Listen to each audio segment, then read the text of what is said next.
कथा में तो शांति पूर्वक सुनो तब तो आनंद है, उपद्रव मचाए दे रहे हो। तो द्रोण और धरा ने एक ही संकल्प ले लिया, अतिथि देवो भव, जो हमारे द्वार पर अतिथि आएंगे उनकी हम सेवा करेंगे।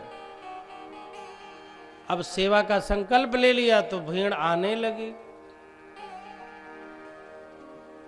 अच्छा, अमेठी, गौरीगंज और रायबरेली के क्षेत्र में साल भर में जितनी भागवत की कथा होती है और साधु संतों के प्रवचन होते हैं, हमको लगता है इतने कहीं प्रवचन होता ही नहीं है। हमने कहा एक महात्मा जी से, भाई हम तो आते हैं, लोग बुलाते हैं, आप काहे को आते हैं, फ्री में है क्या? तो कहने लगे हमको भी लोग बुलाते ही हैं। हमने कहा वाह भाई, गौरीगंज वालों खाली एक ही काम रह गया है क्या? जब देखो तब कथा सत्संग। यहाँ की मिट्टी ही पता नहीं कैसी है, भगवान के प्रति इतना अनुराग है।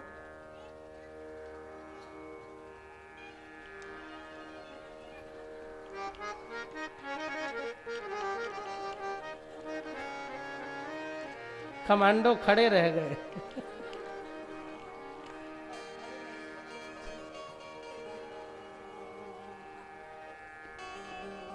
डॉक्टर साहब आप ही के हैं क्या?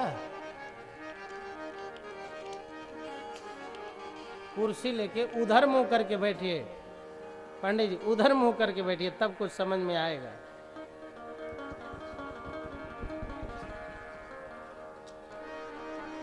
उधर मुंह करके बैठिए।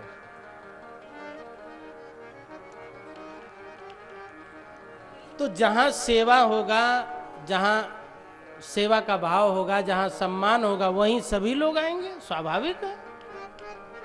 अब उनके घर में संकल्प था कि जो आएगा हम सेवा करेंगे, तो भीड़ लगती थी, एक से एक साधु संत महात्मा। 40 साल दोनों पति पत्नी सेवा कर रहे थे, 40 साल से। महाराज भोजन करके जाइए, महाराज प्रसाद लेके जाइए। 40 साल से सेवा हो रही थी। न दुकान पे जाने का समय, न खेत में जाने का समय, न पैसा कमाने का समय।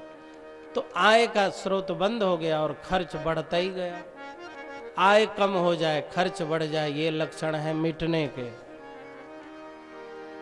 और तन में शक्ति कम रह जाए और बोलती अधिक हो जाए, ये लक्षण है पिटने के। शरीर में दम ही नहीं है, बोलते जा रहे हो, पिटाई हो जाएगी। आय कम हो गया, खर्च अधिक बढ़ गया तो मिट जाएगा आदमी। लेकिन उनका संकल्प था, संकल्प के कारण सेवा कर रहे थे। 40 साल में मिला तो कुछ नहीं, कर्ज मिला, तगादा, नोटिस, भाई 10 साल से हमारा बकाया है, दे दो, पैसा दो। आप चावल लाए थे, चीनी लाए थे, घी लाए थे, लाओ पैसा लाओ। दोनों कहते हैं भैया व्यवस्था हम कर देंगे। कुछ साधु संत महात्मा गरीब गुरबा आए हैं, उनके व्यवस्था में हम लोग लगे हैं। व्यवस्था नहीं है, फिर भी अपनी व्यवस्था ही व्यवस्थित नहीं है, पर आने वालों के लिए पूरी व्यवस्था है। उस व्यक्ति की मनस्थिति क्या होगी? वाह वाह, स्वयं ही अभी पूरा नहीं पड़ा है, हैं? और आने वालों के लिए पूरी व्यवस्था है। क्या उसकी उदार मानसिकता होगी? हमारे बीच में दया शंकर जी बैठे हैं। अमेठी में प्रिंसिपल थे आदरणीय श्री रमाशंकर मिश्र जी, उनके छोटे भाई, वो भी अध्यापक हैं। तो बता रहे थे, महाराज जी हमारे बड़े भैया भागवत कराए तो हमारा भी मन हो गया मैं भी भागवत कराऊं। तो डॉक्टर ने हमें बताया था कि रोज सेव खाओ, तो हमने सेव खाना बंद कर दिया और वही पैसा इकट्ठा किया। तो कई साल बाद थोड़ा और मिलाया तो अब भागवत करने का अवसर आया। हमने कहा वाह भाई, अपना सेव खाना बंद कर दिया, अपना थोड़ा खर्च काटने लगे और ठाकुर जी के निमित्त कुछ सेवा में निकाला। कितनी बड़ी मानसिकता, कितनी गहरी धार्मिकता। ये माता पिता गुरुजनों पूर्वजों का संस्कार ही तो है। से बहुत लोग हैं जो अपनी व्यवस्था कम है, लेकिन भगवान और सेवा की पूरी व्यवस्था है। उन लोगों का भी यही संस्कार था। अब कभी कभी ऋषि महात्मा भी आ जाते थे। अब देखिए, एक कथा में बैठे हैं ना, तो कोई कोई भगवान भेजे होंगे कि दैवी संपदा भी, दिव्य आत्माएं भी आ जाती हैं भक्तों के वेश में। वशिष्ठ जी आए होंगे, हनुमान जी आए होंगे, भगवान किस रूप में किसको भेजे होंगे, जाके देखो क्या हो रहा है। जैसे सरकारें गुप्त एजेंसियों को सक्रिय कर देती हैं, गुप्तचर विभाग जाके पता करो कोई घटना तो नहीं हो, क्या हो रहा है, ऐसे भगवान भी भेजते होंगे, ऋषि दिव्य आत्माएं भी आई होंगी यहाँ, कोई सूक्ष्म रूप से, कोई प्रकट रूप में। भगवान को जा जा करके आत्माएं बताती थीं, महाराज ऐसी सेवा हो रही है, क्या कहना है। तो भगवान ने कहा तो हम भी जाते हैं। तो भगवान भिखारी बन गए। आ रहे थे, रास्ते में शंकर जी पार्वती जी मिल गए। अरे सरकार, ये लक्ष्मीनाथ भिखारी बन के कहाँ जा रहे हैं। भगवान बोले अपनी चेलाही में जा रहा हूँ, देखने की चेला सेवा कैसे कर रहा है। तो शंकर जी बोले तो हम भी चलें। विष्णु भगवान बोले क्यों, आपके पास चेले नहीं है क्या, अपनी चेलाही में जाओ, लंका में जाओ, लंका में। बोले चेले तो बहुत हैं सरकार, लेकिन सब भांग गांजा वाले हैं, सब उठपटांग हैं। रावण मेरा चेला है, लेकिन जब देखो तब कैलाश ही उठाता रहता है, लिन्नेस जाई उठाई। रावण एक बार शंकर जी के यहाँ गया, जाके घर ही हिलाने लगा। लोगों ने कहा क्यों घर हिला रहे हो, तो कहने लगा सब लोग गुरु जी के चरण में गिरते हैं, हम गुरु जी को उठा के सिर पे रख लेंगे। ये रावण का स्टाइल है। शंकर जी ने कहा अब तुम मत आओ, आओगे तो घर हिला दोगे, अब हम ही लंका में आया करेंगे।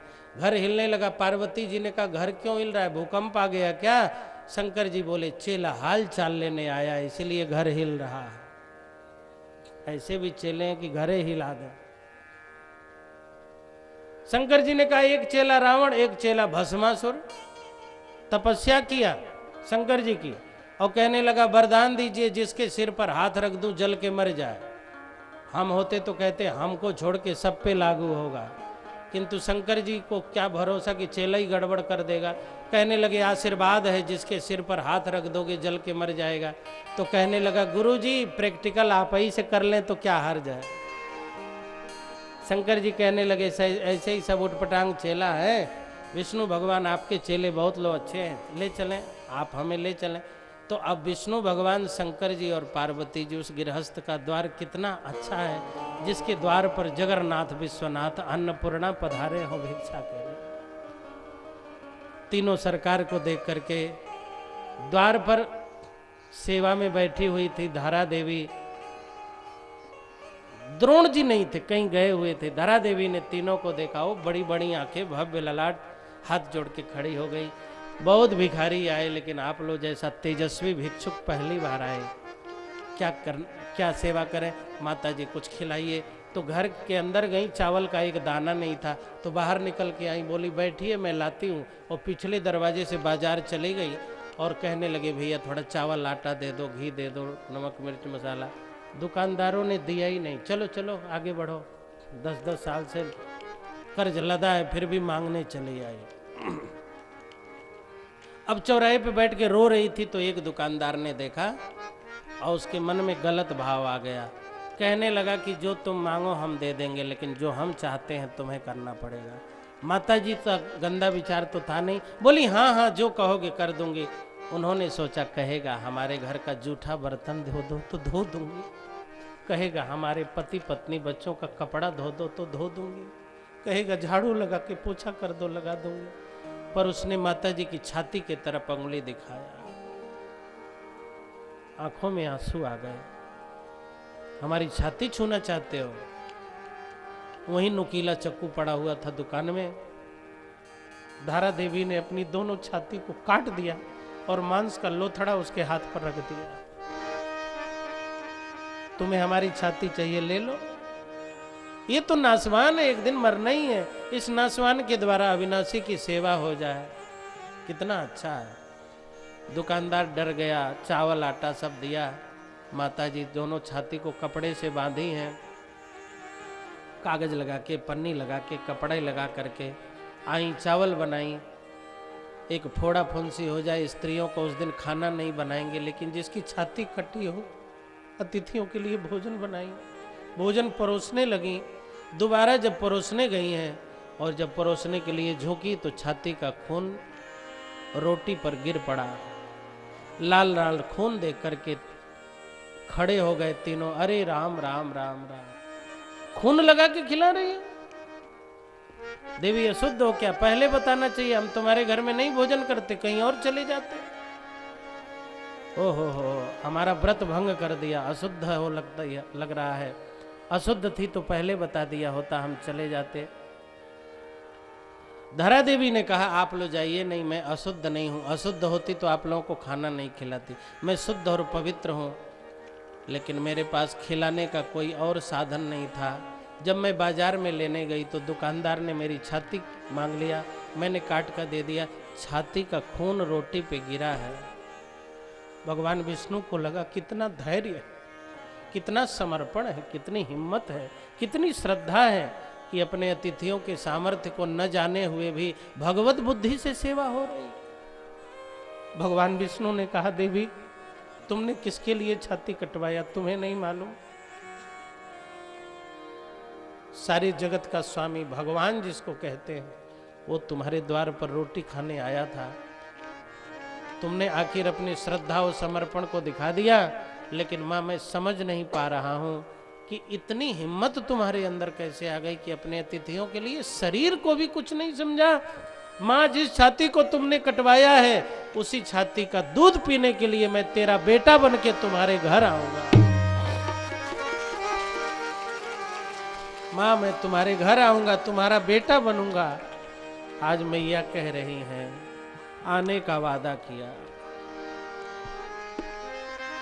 आने का वादा किया, आने का वादा किया, बीत गए बरसों जल्दी आओ कृष्ण मुरारी, जल्दी आओ कृष्ण मुरारी, जल्दी आओ कृष्ण मुरारी, जल्दी आओ कृष्ण मुरारी, जल्दी आओ कृष्ण मुरारी, जल्दी आओ कृष्ण मुरारी, जल्दी आओ कृष्ण मुरारी, जल्दी आओ कृष्ण मुरारी।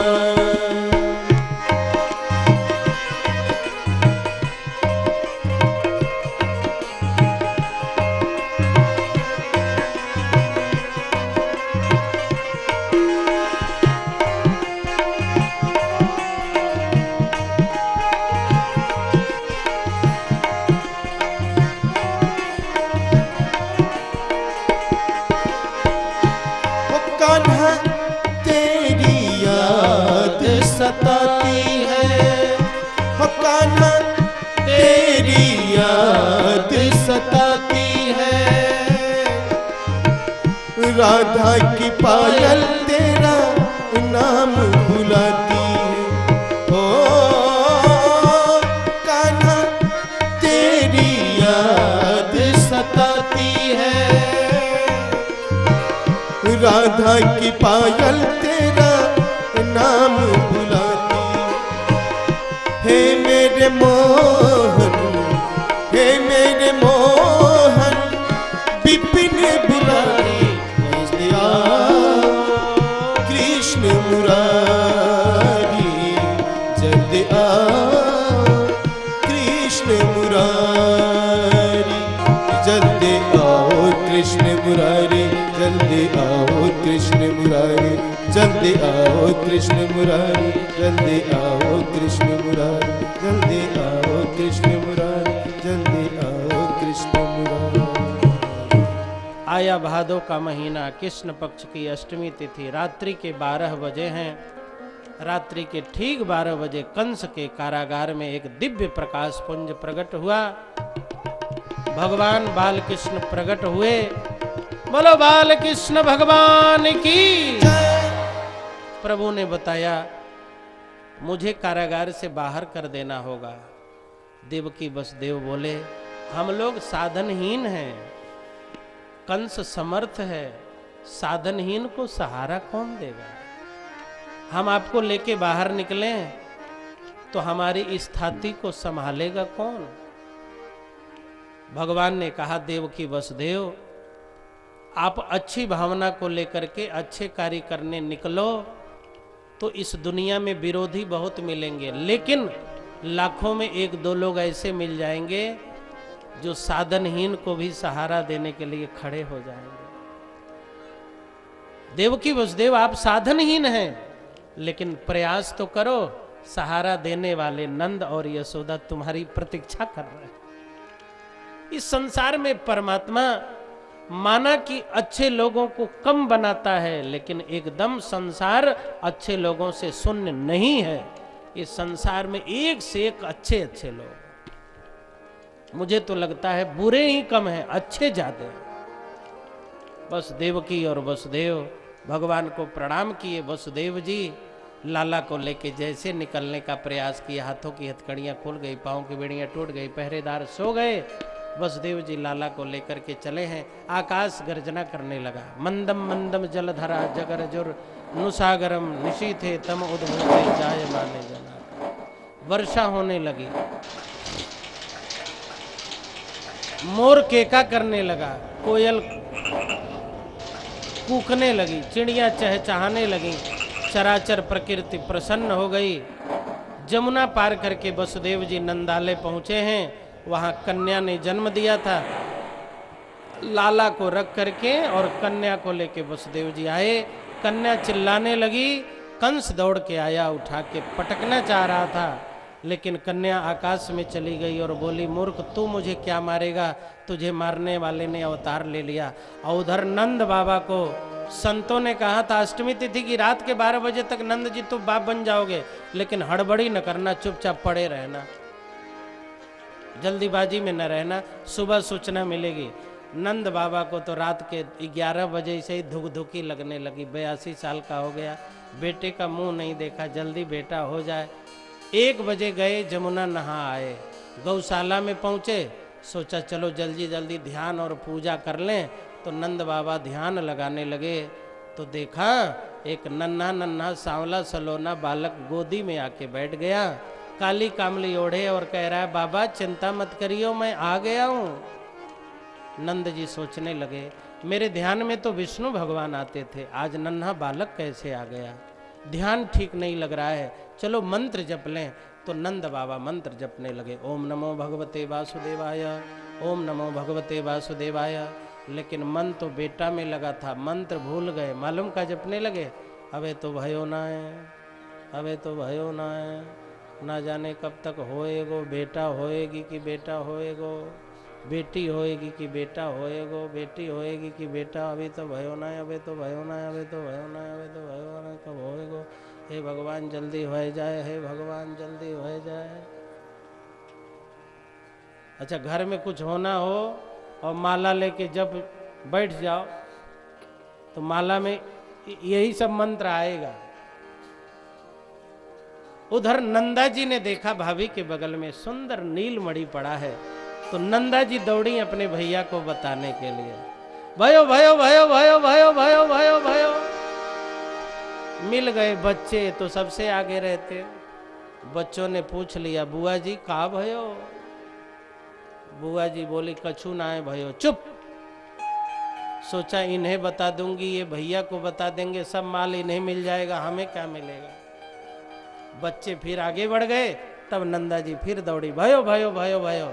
आ उधर भैया को बताने जा रही तो भैया क्या कर रहे हैं, अबे तो भयो ना है, भयो भयो भयो ना है, भयो भयो भयो ना है। ये कह रही भयो भयो, आओ कह रहे हैं अबे तो भयो ना है। तो नंदा जी पहुंची, कंधा पकड़ के बोली, ए भैया भयो। तब नंद जी बोले, ओम नमो भगवते वासुदेवाय, का भयो? नंदा जी बोली, ऐसे नहीं बताऊंगी, पहले 9 लखा हार भाभी वाला दीजिए। नंद जी बोले, जल्दी बताओ, जो कहोगी वही दे दूंगा। तब नंदा जी बोली, भैया आपके घर नंद घर आनंद भयो, जय कन्हैया लाल की। आप सभी को श्री कृष्ण जन्म की बहुत बहुत बधाई हो, बधाई हो, बधाई हो, बधाई हो। लाला का जब अवतार हुआ, भगवान कृष्ण को लेकर के जब वसुदेव जी जा रहे थे तो जंगल में जो पशु थे, बंदर भालू, बड़े प्रसन्न हो गए। हाँ, लोग मुझे जंगली कहते हैं, लेकिन आज हमारे ही रास्ते से ठाकुर जी जाएंगे।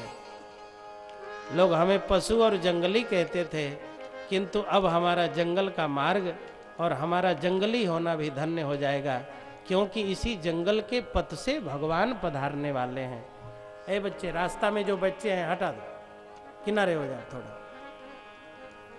तो आप पवित्र झांकी का बैठे बैठे दर्शन करेंगे। बैठ जाइए, बैठ जाइए। डॉक्टर साहब कहीं बैठ जाइए, कहीं बैठ जाइए।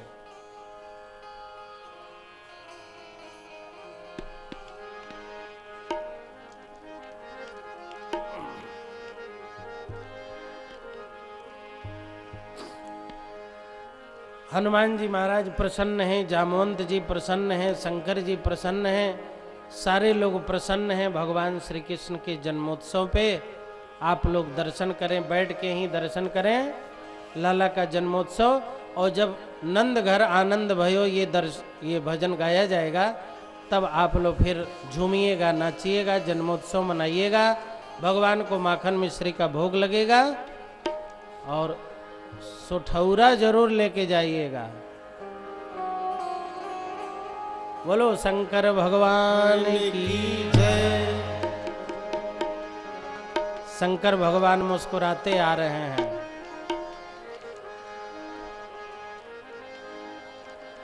पीछे बैठ जाओ, बैठो बैठो, बैठ जाओ माई, बैठो, जल्दी बैठो।